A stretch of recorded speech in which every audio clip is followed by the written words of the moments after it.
In my review of Wild World by Bastille in 2016, a lot of the crazed fans got super angry with me that I didn't provide specific examples about the more interesting alternative artists that I was talking about. So, with that being said, I've compiled a list for you that I will now show on screen. 21 Pilots, Hosier, Of Monsters and Men, Half Alive, Billie Eilish, Foals, Dreamers, Phantogram, Metric, Foxing, Vampire Weekend, Jadebird, Wallows, The Japanese House, Keen, Foster the People, Churches, The 1975 Years and Years, Sir Sly. Need I continue?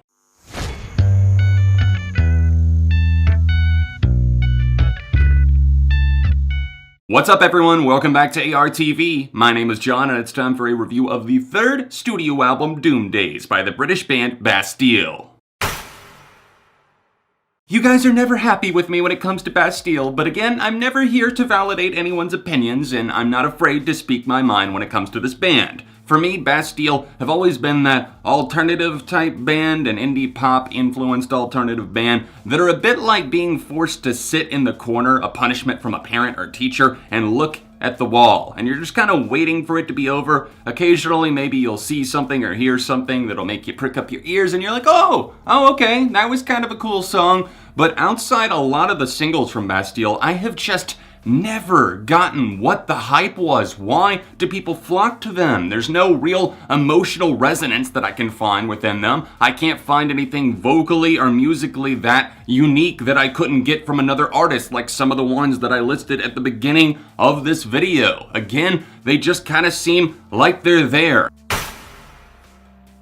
They've managed to achieve their most coherent record to date, one that doesn't stray very far from the indie pop sound, emphasis on the pop part, especially on this record. Dan Smith's vocal efforts seem more understated than ever before, going for a relatable tug as he delivers the lyrics, but the relatability isn't really there because, again, it feels like they've washed out somebody else's track and then tried to add something else to it, but at that point, we've already gotten all the good stuff, so when you're singing about the heartache or the pain or even the relief, the light at the end of the tunnel, it just doesn't feel impactful or consequential. The band incorporates everything from light, mostly uninteresting guitar patterns, some drum machines, muddy synthesizers, and really flavorless harmonies. Really, the entire project Doom Days is a bit like eating a salad, except you don't have any salad dressing to put on it, and we all know that that pretty much tastes like nothing.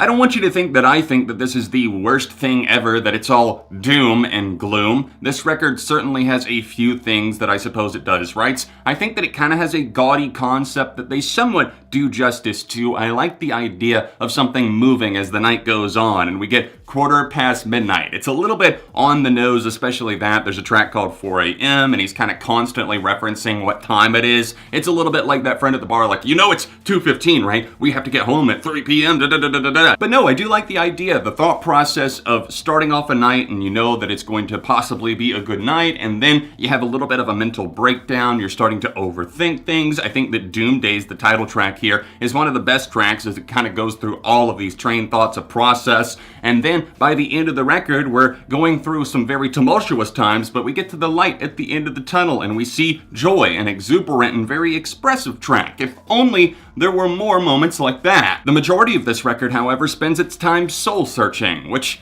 isn't necessarily wrong on paper if you're able to find yourself and express it in a way that actually entertains the listener and offers something informative. But here, they just kind of stand around, lightly strum these instruments. Occasionally, they bring in some brass or some strings or a choral thing, and it works occasionally. I mentioned the track Joy already. That's a big standout. But the singles, once again, are just so much better than the majority of this album. You get to the deep cuts, and they're just kind of sitting there.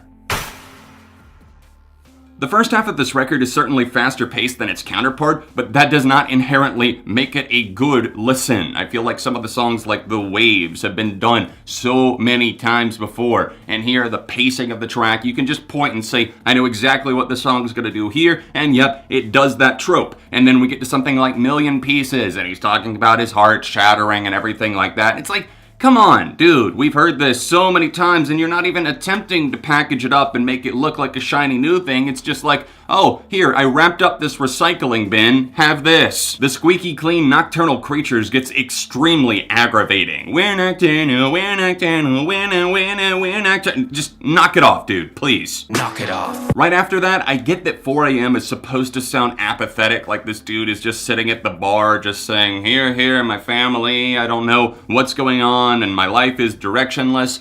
But the lethargic attitude that this song presents is just so uninteresting to listen to. It's like you're listening to the dude at the bar spilling himself out, and you're like, dude, I'm here trying to get a drink. Can I just sit in silence, please? Quarter Past Midnight is enjoyable, though. I definitely will argue in favor of that one. There's a nice melody on that track. It gets stuck in your head. I think that Doom Days is easily the best song here, and it's a shame that it's just over 2 minutes long. It seems like he's going through that mental breakdown, think I'm addicted to my phone, all of these other problems that are coming out in the middle of the night. And it presents itself with some genuine, compelling storytelling. And also it feels like we're looking at a real fractured human being. And I'm like, where is this on the majority of the album? Because this song is great. And even the closing track, Joy, when they get to the end of the tunnel and they're like, we've made it out. I've been through all of this. It's the morning now. And I know where my life is heading. The choral backing on this one just sounds exuberant. Very, very entertaining to listen to. Catchy songs. Those are all the singles though. And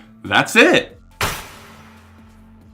If there's one or two things that I can definitely argue in favor for Bastille, it's one, that they stay consistent with this sound that just doesn't really do that much of anything or push the needle one way or the other. And two, it's the fact that they're able to cater so well to this market that would find this genuinely deep, relatable, or meaningful. And that's not to say that Doom Days is not without its moments of wisdom, it's just that they're few and far between. In the meantime, we're left scraping together the puzzle pieces of talent that this band are leaving on the table time and time again. I think they failed to put out a full-length album that is truly captivating from start to finish.